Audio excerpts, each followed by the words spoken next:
Ya, pemirsa, kembali lagi bersama saya Erwin Wu dalam acara 5 pertanyaan dari orang kafir.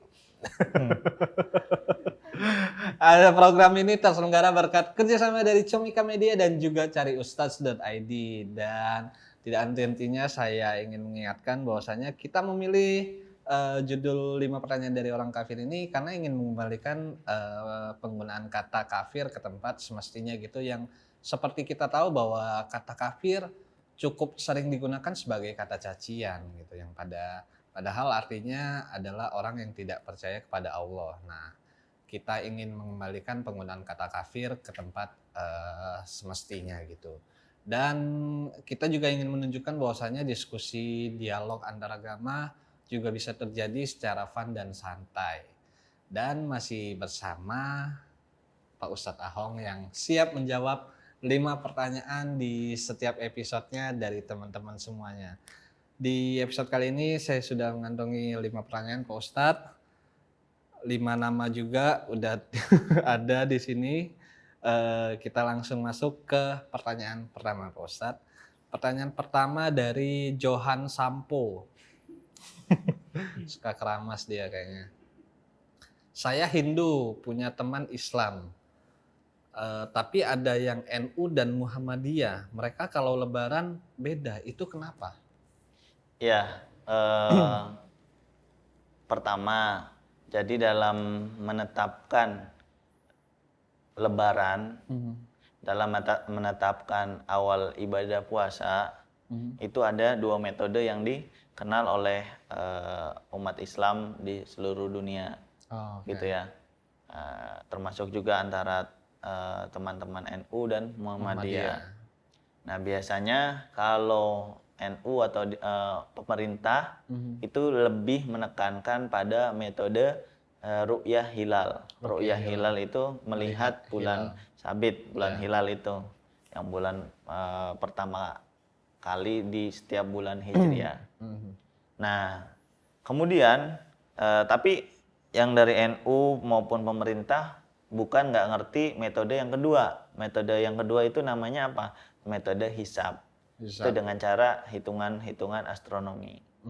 Nah, kadang antara hitungan dengan ru'yah hilal itu kan tidak pas, tidak. Ya, kebetulan misalnya teman-teman Muhammadiyah udah netepin bahwa puasa cuma 29 hari. Ya, kemudian karena pemerintah atau NU gitu makanya menekankan metodenya ru'yah. Sementara kalau meru'yah itu kan pakai teleskop. Kalau mendung itu kan nggak kelihatan. Yang harusnya sebenarnya sih sama tuh 29 ya. Tapi karena nggak kelihatan, semua orang di ini nggak kelihatan, nggak niat. Nah, makanya kalau itu digenapin jadi 30. Nah, makanya beda tuh, kadang ada yang 30, ada yang 29. Karena beda metode penggunaan. Yang benar yang mana? Dua-duanya benar. Ada landasannya juga. Ada landasannya. Berarti nggak harus selalu ini, kalau nggak salah tahu ya Pak Ustadz, ada yang bilang bahwa Muhammadiyah itu selalu lebih cepat 1 hari dibanding NU. Nggak mesti. Berarti balik lagi ke landasan perhitungannya. Dua metode itu. Iya. Hisab dan ruqyah hilal. Betul. Itu berarti beda-beda di sana aja. Yang sebenarnya ya lebih ke sama aja, tapi yang NU mesti melihat hilal dulu. Ya, Muhammadiyah juga melakukan itu, cuman melakukan ru'yah hilal tapi lebih menekankan ke hisab gitu. Bukan berarti Muhammadiyah nggak tahu ru'yah hilal, dua-duanya tahu. Mereka tahu. Ya karena itu tadi metode penggunaannya berbeda. Nah, tapi bagi yang nggak ngerti ilmu hisab gitu kan, bukan ilmu hisab ini, hisab. Ngerokok lagi. Bukan. Ilmu hitung-hitungan astronomi gitu ya, kita wajib ngikut pemerintah aja gitu. Oke, kalau gitu Pak Ustadz. Terjawab, berarti 2 metodenya aja yang berbeda ya. Oke, kalau gitu kita lanjut ke pertanyaan kedua Pak Ustadz. Ini ada pertanyaan dari Raymond Sikut. Tinju. Tinjunya pakai sikut. Dia nanya, saya non-muslim, penasaran sebenarnya dosa paling besar di agama Islam itu dosa apa? Pertama, ada dosa yang mempercayai bahwa Tuhan Allah itu ada yang menandingi. Oh, Jadi istilahnya mempercayai ada dua Tuhan atau lebih. itu dosa yang paling besar. Iya, itu dalam Islam seperti itu. Kemudian yang kedua itu menyakiti kedua orang tua, Durhaka, durhaka, itu nggak boleh. Kemudian membunuh, membunuh. terus juga korupsi harta anak yatim. Udah anak yatim dikorupsi hartanya. Nah itu nggak boleh. Ya, ya. Itu dosa besar. Ya. Nah kalau dosa besar ini ya harus benar-benar tobat, nggak boleh melakukan. Kalau udah tobat nih, jangan sampai mengulanginya lagi. Gitu. Lagi. Tapi kalaupun sudah melakukan dosa besar itu tadi, tapi dia niat tobat, diampuni oleh Allah. Iya, diampuni. Selagi belum keburu meninggal gitu. Kalau udah meninggal ya udah nggak diampunin. Gitu. Tinggal di pengadilan alam barzah. Iya betul. Berarti karena juga kan kalau hukumnya dia percaya bahwa ada dua Tuhan, berarti kan akan balik lagi ke dua kalimat syahadat ya. Iya. Salah satunya yang aku bersaksi bahwa tiada Tuhan selain Allah. Gitu. Makanya itu dihitung dosa besar. Iya, makanya kalau mau jadi mu'alaf kan harus syahadat dulu. Syahadat, benar. Tapi kadang itu kan yang saya pernah bilang di episode sebelumnya, itu formalnya seperti itu. Formalnya seperti itu. Jadi harus diucapkan dan ada saksinya. Tapi kan siapa tahu orang sebenarnya dalam hatinya udah pernah syahadat gitu kan. Cuman nggak ada yang nyaksiin aja. Itu kan bisa mu'alaf simbolis. Mu'alaf simbolis.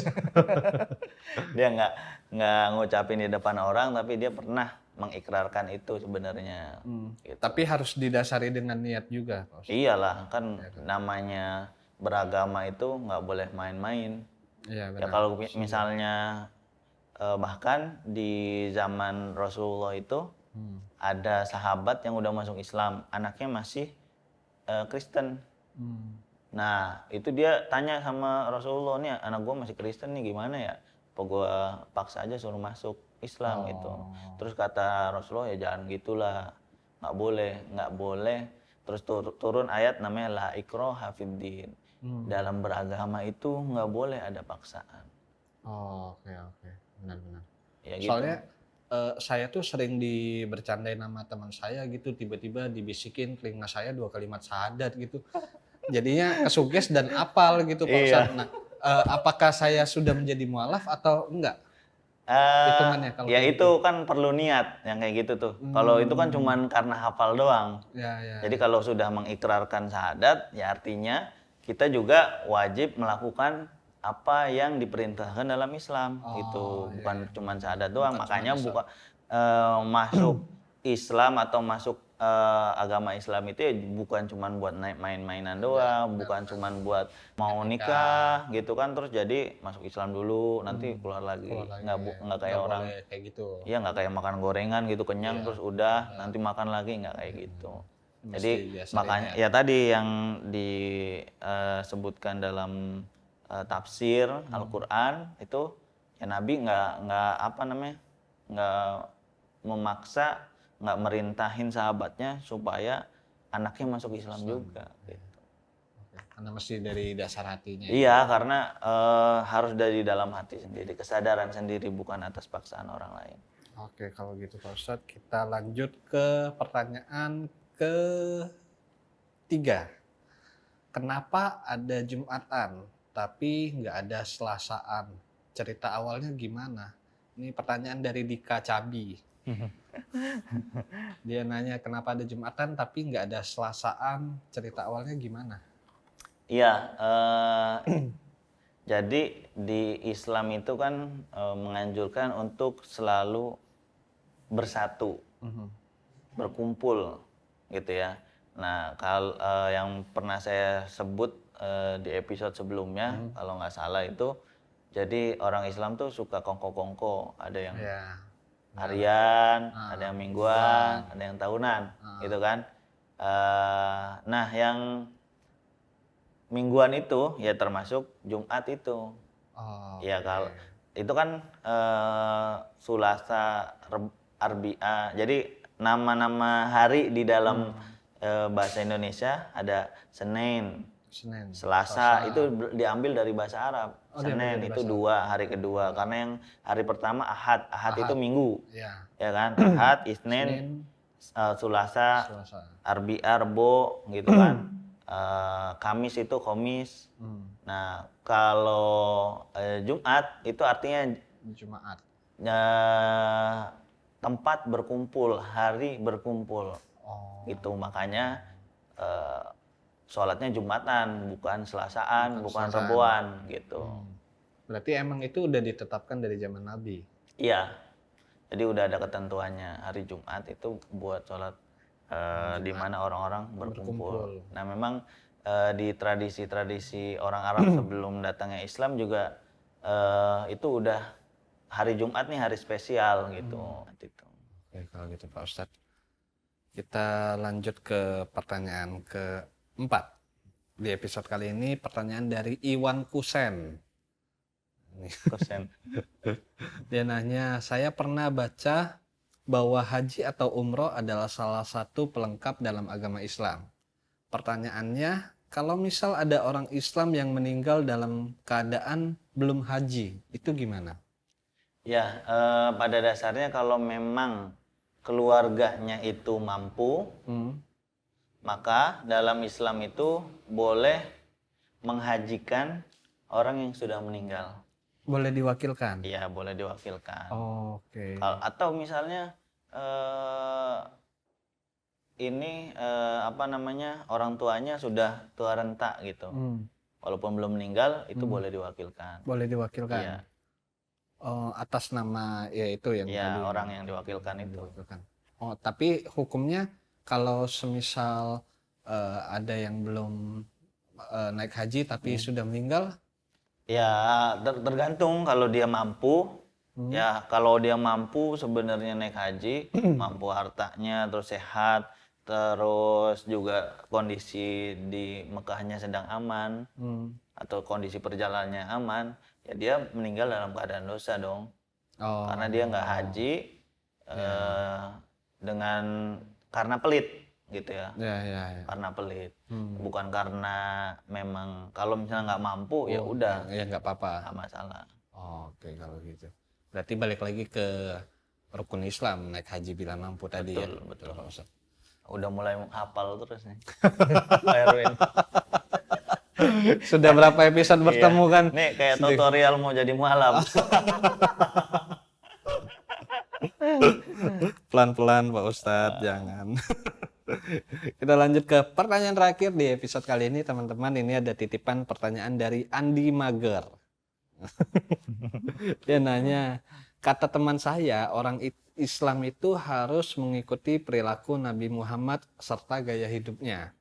Itu beneran wajib atau bersifat harus atau hanya anjuran? Ya, jadi pada dasarnya kalau ingin mengikuti semua apa yang dilakukan Rasulullah, dikatakan Rasulullah, karena ingin niat sama kayak Rasulullah gitu ya, bukan ingin merasa paling Islam gitu ya, sementara yang nggak kayak dia itu nggak Islami gitu. Nah itu nggak masalah, itu sunnah. Jadi karena tujuannya mencintai orang yang ngikutin apa yang kita fans. Nah, itu fans kita kan Rasulullah. Nah kalau Rasulullah misalnya pakai jubah, kita pakai jubah. Nah karena ingin ikut seperti Rasulullah itu nggak masalah. Tapi dalam hatinya jangan sampai merasa bahwa gini loh pakaian paling Islam, gue yang paling Islam gitu. Membandingkan diri dengan orang lain. Nah gitu. Itu yang nggak boleh. Misalnya Rasulullah di dalam hadisnya kadang menganjurkan misalnya untuk orang itu orang Islam celananya di atas mata kaki gitu kan. Ada sebagian teman Muslim yang seperti itu kan. Nah itu anjuran sebenarnya. Karena apa? Karena di zaman dulu kalau orang pakai celana di bawah mata kaki itu simbol orang itu kaya, simbol orang itu punya gitu ya. Nah kalau memperlihatkan kekayaan kita, kepunyaan kita di dalam hatinya ada ingin seperti itu nggak boleh. Nggak boleh. Iya. Nah jadi kemudian yang kedua kita harus membedakan. Nah itu tadi ada yang kelompok yang seperti itu. Jadi apapun yang dikatakan Rasulullah itu mau diikutin semuanya. Tapi ada ulama juga yang memahami bahwasanya tidak semua yang dilakukan Rasulullah harus dilakukan. Misalnya diantaranya Rasulullah itu berzakat menggunakan gandum. Dan kita nggak harus juga zakat pakai gandum. Kita pakai makanan pokok kita, beras gitu kan. Nah, di tempat lain bisa jadi berbeda begitu. Karena ulama memahami, gandum itu adalah makanan pokok di sana. Zaman dulu. Iya. Di sini makan pokoknya apa? Beras. Itu kan orang yang makanan pokoknya jagung ya bisa membayar zakatnya pakai jagung. Kayak misalnya buka puasanya Rasulullah pakai kurma. Nah, kalau kita nggak punya kurma gitu, nggak harus juga ke Arab beli kurma gitu. Cukup kita ke Tanah Abang aja. Ya ke Tanah Abang aja atau make teh manis, kolak gitu kan. Nah kemudian kayak cara berpakaian. Rasulullah pakai jubah karena beliau orang Arab. Kalau kita orang Indonesia, makainya ya batik gitu kan, makanya kayak gini, levis. Iya, pakaian rapi gitu. Jadi fleksibel kalau yang sifatnya itu budaya ya. Itu kan orang berpakaian itu bagian dari budaya. Milih mau kayak gimana sesuai tempat di mana dia tinggal gitu. Oke, kalau gitu. Baik Pak Ustadz, udah 5 pertanyaan terjawab di episode kali ini. Terima kasih atas waktunya dan semoga ini bisa menjadi menambah pengetahuan juga buat teman-teman yang menyaksikan. Semoga ada manfaatnya dari program ini. Kita akan bertemu lagi di episode selanjutnya di acara 5 pertanyaan dari orang kafir. Jadi sampai ketemu di episode selanjutnya. Bye. أعوذ بالله من الشيطان الرجيم إن الله لا يغفر أن يشرك به ويغفر ما دون ذلك لمن يشاء ومن يشرك بالله فقد افترى إثما عظيما